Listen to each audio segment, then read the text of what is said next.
1986 жылы Алматыда басталған дүмпу Көкшетауда жалғасын тапты. Сол кезде Шоқан Уәлиханов атындағы мемлекеттік ұлттық институтта оқып жүрген екінші курс студенті Қасым Жанат Сәбиұлы да сол Колбинге қарсы шыққан азаматтардың біреуі. Бүгінгі таңда Ақмола облысы Бурабай ауданы Қызылағаш ауылында тұрып жатыр.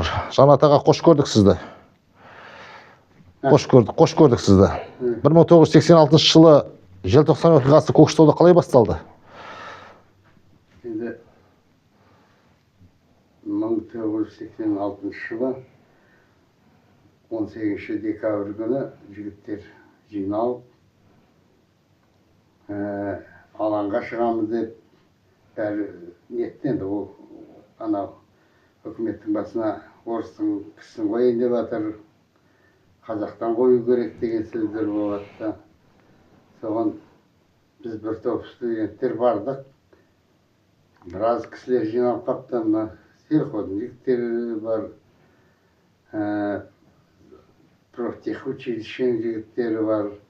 Біраз кісілер жиналыпты. Культ просветтен бар. Нең қасына ана жерде ремзаводтың культ несі болды. Дом культурасы, ремзавод. Соның дом культурасы қасына жиналдық. Бизнестің екінші общежитиясы, бірінші, екінші общежитиясының маңайында. Баяғы Оқжетпес стадионның маңайында. Сол маңайға жиналдық. Біраз жігіттер, қыздар жиналды.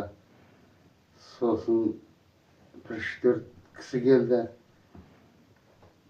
Бір қызды ұстап, мынау кім, қай жерден келген қыз, агитатор ма деп. Сосын бардым да мен әлгі қыздың қолын айырып алдым.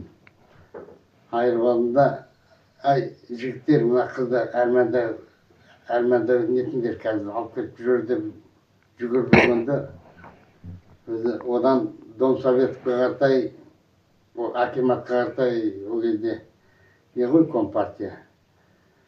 Солай қаратай жылжыдық. Жолда автобустарды қойды. Таксистер, орыстың қарсы шығып кәдімгідей. Одан военный үлкен кісілер. Мен енді алдында ондай неде көрген жоқпын. Сол Көкшетауда. Сосын нелер, милиция, сержантский состав жоқ. Бәрі офицер, нелер, милициялар.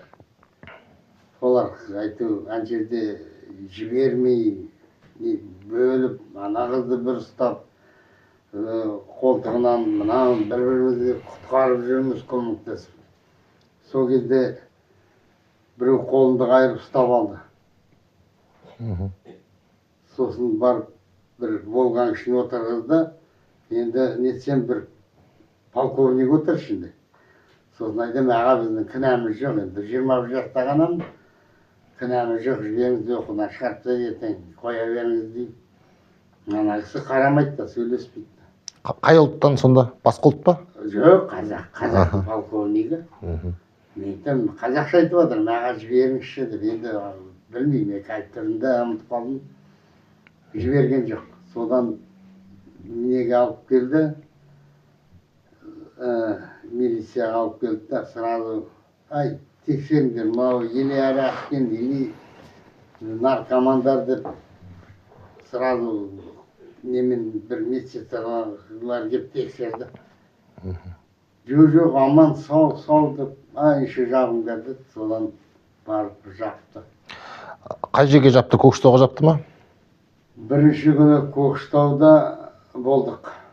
Онда 21 адам жаттық. Бір кішкентай ғана камерада.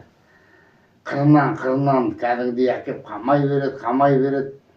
Сосын таңертең бәрімізді шығарды да, ішімізден 7 адамды оқып, бір шақ алға деп шығарды да, сол ең ішінде административный сот болды.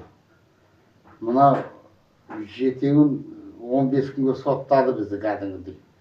15 күнге соттады. Енді сосын уже әлекте тамам болып қалды. Тамақ ішкен жоқ. Бірінші күнде тамақ ішкен жоқпыз, екінші күнде уже екінші күн. Сосын шығарды да бір андай уазикке отырғызды да, решеткасы бар. Петропавл жақ трассаға түсіп жүрді. Содан ойладық енді Петропавл апарып жатыр ма деп жігіт бір-бірімізге анау мынауымызды айтып танысып жатырмыз. Енді жігіттер бірге болайық, анау мынау деп әйтеуір келе жатып Келеркаға бұрылды. Келеркаға апарып 19 күні Келеркаға қамады, кіргізді. Соның 15 күн сонда болдық. 4 январь бір-ақ шығады содан. Оның ішінде жұмыс істеткен жоқ. Төке жатамыз таңертең кешке дейін. Тергеуде қандай сұрақтар қойды сонда? Тергеу болған жоқ па? Тергеу болған жоқ. Бір күні не болды? Генерал-майор келді, мына не Көкшетаудың несін бастаған, милициясын бастаған.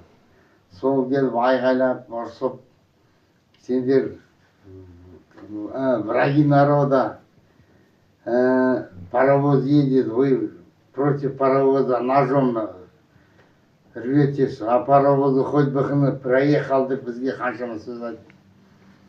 Сосын вопросы есть дейді. Сосын ешкім үндемейді, сосын тұрып айттым. А на Новый год домой отпустите деген. Хрен вам Новый год. Содан жігіттер мағымырсып жатыр, жай тұрмайсың деп. Мен де жай сұрап жатырмын, мен вопросы естегесін. Енді ол жердің несі бір қазақ милициясы болды. Ұмытпаса масқар. Енді обал нешік, анау бізге бұлай жақындап көмектесіп, аналар өзі жалғыз қалғанда бір темекі әкеліп беріп сөйтіп жүрді. Асқар Айдын аты, қалмасам. Сондай нелер болды. Сосын Көкшетауға келдіңіздер. Сосын 4 күні шығарды, келдік, общежитиеге кіргізбейді. 5 күні үйге келіп кеттім. Сосын қайтадан оқуға барсам, уже неге кіребесте жазып қойды. Отчислен студент 2-го курса, отчислен за антиобщественное поведение. Содан кеттік. Сосын неткен жоқ. Қазақстан тәуелсіздік алғасын қайта бардыңыз ба, или шақыртты ма? Жоқ, Қазақстан тәуелсіздік алмай тұрып, тәуелсіз 91 алды. Тәуелсіздік алмай тұрып, бірінші вы реабилитированный деп келді. Жаңа айттым ғой, КГБ-дан кісі келіп, сосын шортаннан келіп алып кетті де, Көкшетауға барды. Көкшетауда 2-ші этажда бір қазақтың кісі тұр екен, орта жастағы. Так, сіз Қасым Жанатсыз, бүгіннен бастап сіз ақталдыңыз деп сөйтеді. Значит, қағаз болу керек, ақталып деген. Біз оған көңіл аударған жоқпыз. Бұл қағаз ол кезде қолыма берді ме, бермедім, ұмытып та қалдым енді. Соны енді бертін сондай кісілерді, қатысқан кісілерді ақтапты дейді енді. Соған анда-мында жай былай шығып ем, енді маған айтты, через суд арқылы ақталу керек. Прокуратураға бересің заявление, соны былтыр барып беріп қойғанбыз.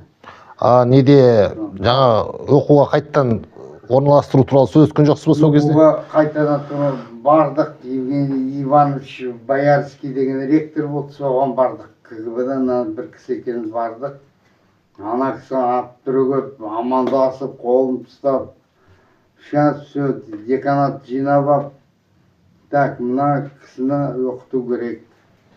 Ол ақталды, ешқандай кінәсі жоқ екен. Не деп жинап ап, міне, солай. Мен оқыған факультет уже Петропавлда екен, Көкшетауда жабылып қапты. 1-2 жыл оқыған ғой қазақша. Кітаптар несі жоқ, соны жапқан, оқығандар оқып бітірген, қалғандары неткен. әрмен дамымаған информатика. Орысша оқиды, қазақшасы жоқ. Содан маған айтады, давай любой факультетке бірінші курстан. Любой факультетіне қайсысын жақсы көресің соған. Жоқ, мен айтам, жоқ, маған өзі керегі жоқ. Ешқайда бармайын да, факультетте керегі жоқ. Үйде тәтем екеуміз ғана қалғанбыз ба. Сосын шешем екеуміз, сосын барған жоқпын мен. Бір жағынан балалық та бар, бір жағынан 25 жастан шығармын мен. Ойламадық қой әрмен. Содан заочныйға ауыстырған жоқ. Сонымен барған жоқпын қайта. Сонымен қалып қойды. Қазір қайда жұмыс істеп жатсыз? Қазір мынау ГМПП-да істеймін, ГМПП. Мынау Боровойда жұмыс істеймін. Орманшы болып. Орманшылық несінде. Онда уже биыл 13-ші жыл істеп жатыр. Инспектор болып. Мынау желтоқсан мерекесіне сіз шақырып тұра ма? Мысалы, неге? Көкшетауға, балалармен кездесу. Кейбірде звондайды, сіздерде өздеріңізді районда күтетін болып жатыр деп. Кейбірде местный акимат күтеді дейді. Енді юбилейлерді енді шақырады, медальдар берді. Юбилейда жай жылына былтыр өзіміздің әкімім кеп бір пакеттен шайға кәмпиті бар әйтеуір, соны әкеп беріп кетті қолыма. Рахмат енді елегендеріне.